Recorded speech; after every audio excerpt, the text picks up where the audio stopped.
Gold smuggling मामले में बड़ी खबर आ रही है। ईडी ने गोल्ड स्मगलिंग मामले में केस दर्ज किया है। कर्नाटक में छापेमारी कर रही है ईडी की टीम। कन्नड़ अभिनेत्री रानिया राव की गिरफ्तारी इस मामले में हुई थी। इस वक्त कर्नाटक में कई जगह पर छापेमारी हो रही है। ईडी पूरी मनी ट्रेल की जांच करेगी। तो इस केस में अब ईडी की एंट्री भी हो गई है। आपको बता दें, जो रानिया राव थी वो डीआरआई के पहले रडार पर आई थी और अब यहां पर ईडी की एंट्री हो गई है, क्योंकि सवाल लगातार इस मामले को लेकर उठ रहे थे कि रानिया राव कहीं किसी बड़े एक रैकेट का हिस्सा तो नहीं है जो गोल्ड स्मगलिंग में जुड़ा हुआ है। और ये भी सवाल थे कि इसके पीछे किसी का कहीं हाथ तो नहीं है, जो असली प्लेयर है कहीं कोई और तो नहीं, कोई बड़ा चेहरा बड़ा नाम तो नहीं। तो ये तमाम सवाल इस मामले से जुड़े हुए हैं और अब यहाँ पर ईडी की एंट्री हो गई है। ईडी छापेमारी कर रही है। सीधे हम रुख करेंगे, हमारे संवाददाता मुकेश सिंगर हमारे साथ जुड़ गए हैं। मुकेश, सबसे पहले तो छापेमारी की ही डिटेल्स दे दें।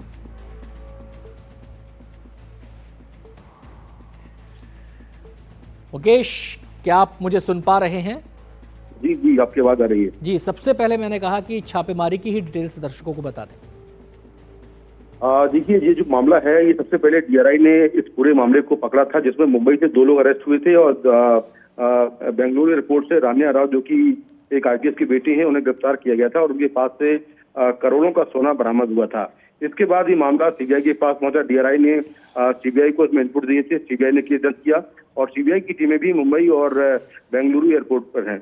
अब इसमें ईडी की एंट्री हो गई है, क्योंकि जो डीआरआई ने जो अपनी शिकायत दी थी, उसमें ईडी को भी कुछ इनपुट दिए थे और ईडी ने सीबीआई की एफआईआर के बेसिस पर मनी लॉन्ड्रिंग का मामला दर्ज किया है और ईडी की टीमें कर्नाटक में मल्टीपल लोकेशन पर छापेमारी कर रही हैं, जिसमें रानिया राव, जो आरोपी महिला हैं, उनका घर है, उनके कुछ एसोसिएट्स हैं, उनके ठिकाने हैं, उनके दफ्तर हैं, इन सब जगहों पर छापेमारी कर रही है।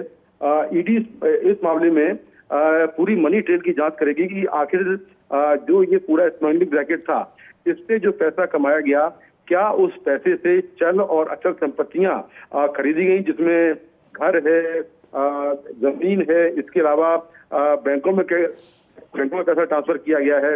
ये सारी जो मनी ट्रेल है, इसको ईडी एस्टेब्लिश करेगी और ईडी ने मनी लॉन्ड्रिंग के तहत मामला दर्ज करके इस पूरे मामले में छापेमारी शुरू कर दी है। कर्नाटक के अलावा कुछ और जगहों पर छापेमारी चल रही है और ईडी के मुताबिक जांच के दायरे में ये होगा कि इस इंटरनेशनल गोल्ड स्मगलिंग सिंडिकेट ने जो पैसा कमाया है, क्या उस पैसे का इस्तेमाल चल और अचल संपत्तियों को खरीदने में किया गया है, क्या इससे जो अपराध की आय का जो पैसा है, इसका इस्तेमाल बहुत बहुत शुक्रिया मुकेश आपका इस पूरी जानकारी के लिए। बहुत बहुत शुक्रिया आपका।